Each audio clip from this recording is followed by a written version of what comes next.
Nunha pequena aldea chamada Quintelas, situada no concello pontevedrés de Forcarei, hai unha casa propia da arquitectura tradicional galega de finais do século XIX.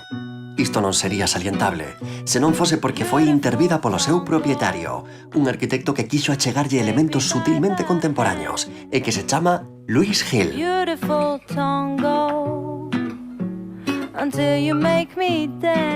Que tal, Luis, como estás? Bos días, benvidos a Quintelas, este lugar do concello de Forcarei. Canta xente a vivir aquí? Mais ou menos uns 15 veciños no inverno e algún máis no verán. Sodes poucos? Somos poucos, pero nos levamos moi ben. E ti ocupas esta casa? Eu ocupo esta casa pouco tempo, pero sobre todo no verán e moi agradablemente. Vamos alá? Veña. Baby, let me show you E Luis, que é iso circular que hai aí? Pois son as novas partes do programa que non cabían ou que non estaban antes dentro. Un cuarto de baño e o acceso novo. Yes, we've got time, beautiful stranger. Bueno, pois este é o baño que ten esa característica de que é un corpo añadido á arquitectura tradicional, non? Ten esa forma circular e dentro, a pesar da forma supostamente un tanto exquisita para o seu uso, funciona moi ben. A mitade é este plato de ducha grande e o resto son dúas pezas, non? E prácticamente non se necesita luz natural, porque o feito de ter esta burbulla de luz que rodea todo o día e entra cenitalmente, funciona moi ben. De xeito, moita xente apaga a luz cando non acendeu, non? Os invitados. The secret words in Spanish, where the night turns out the light of day, for us to show some courage. So don't go, if you wanna know, don't go.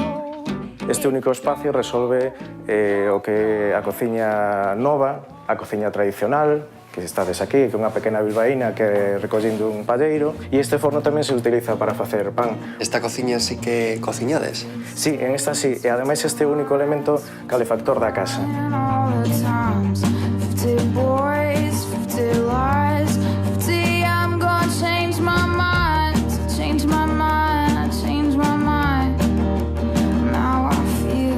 Así que vamos a decir, o lume tradicional, o espacio tradicional do lume, pasa a ser unha cociña contemporánea, que é o que todo o mundo ten que o demanda, non? E nós tamén, en la que nos guste tamén encender eso no inverno. E a característica é que foi feita tamén a medida, usando uns tauleiros enteiros de castaño do Deza, que ven de Lalín. Non é unha casa moi recargada, pero sí vexo que tes colocadas pequenas obras de arte. Pois son moitas delas de amigos como Álvaro Negro, algunhas pezas antiguas miñas.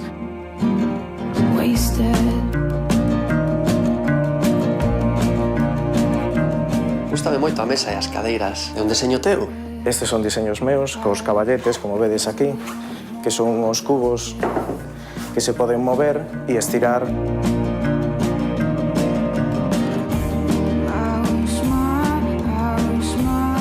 O mobiliario este do Jasper Morrison e despois aquel clásico que estades a ver aquí, que é de Tonet.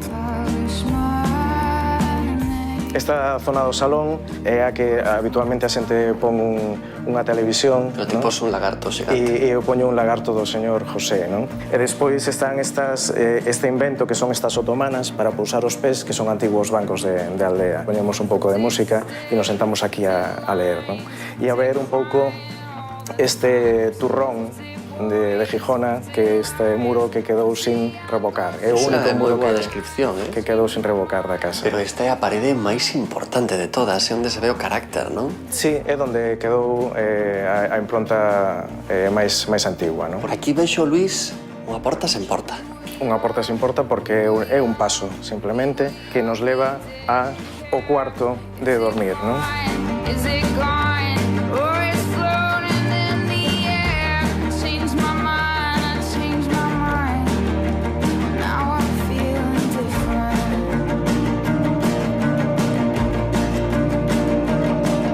Que son esas cousas que saen da parede? Pois esas son as pequenas peciñas de madeira que metemos aí, a veces encendemos algunha luminaria e poden seguir movendo segundo queiras, ou poñendo máis ou menos.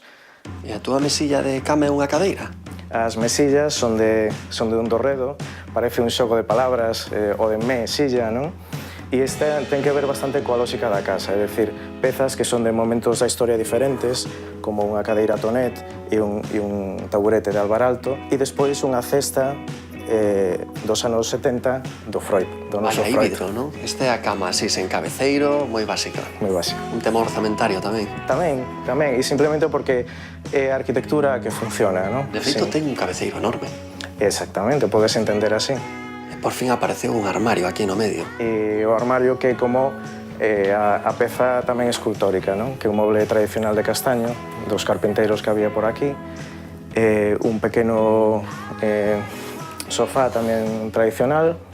Esa era a antiga porta, supoño. E esta era a antigua porta, por iso hai este desnivel, non? Que vedes, que se aproveita, pois moitas veces a pequena ou mesmo colocas estes dous cosíns e te podes usas para poder sentarte aí e estar lendo. É outro banco da casa, non?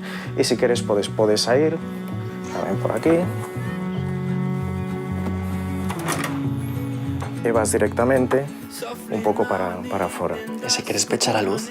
E se queres pechar a luz, Takes me back down the vista of my years until I see a boy, a child, underneath the piano and the boom of the tingling strings, pressing the poised feet of his mother, who smiles at him as she sings, yearning to belong, yearning to belong.